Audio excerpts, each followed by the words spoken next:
વડોદરાની જીએસટી કોલોનીમાં યુવકે ઘરકંકાસને કારણે પોતાની એક્ટિવાને આગ ચાંપી અકોટા પોલીસે ચોક્કસ કારણની તપાસ હાથ ધરી। વડોદરા શહેરની જીએસટી કોલોનીમાં એક વિચિત્ર ઘટના સામે આવી છે, જેમાં એક યુવકે કોઈ અગમ્ય કારણોસર પોતાની જ એક્ટિવા સ્કૂટરમાં આગ ચાંપી દીધી હતી। અચાનક વાહનમાં આગ લાગતા કોલોનીમાં નાસભાગના દ્રશ્યો સર્જાયા હતા અને લોકોમાં ભય ફેલાયો હતો। યુવકે આગ લગાવતા સ્કૂટર થોડી જ વારમાં સંપૂર્ણપણે બળીને ખાખ થઈ ગયું હતું। પ્રાથમિક અનુમાન મુજબ આ યુવકે પારિવારિક કંકાસ અથવા ઘરમાં થયેલા કોઈ ઝઘડાને કારણે આવેશમાં આવીને આ ગેરકાયદેસર કૃત્ય કર્યું હોવાનું માનવામાં આવે છે। આ ઘટનાથી સ્થાનિકોમાં ચકચાર મચી જવા પામી છે।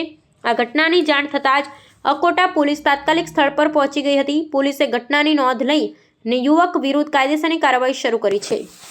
પોલીસ હાલમાં આગ પાછળનું ચોક્કસ કારણ જાણવા અને અન્ય કોઈ સંભવિત પાસાઓ અંગે તપાસ કરી રહી છે।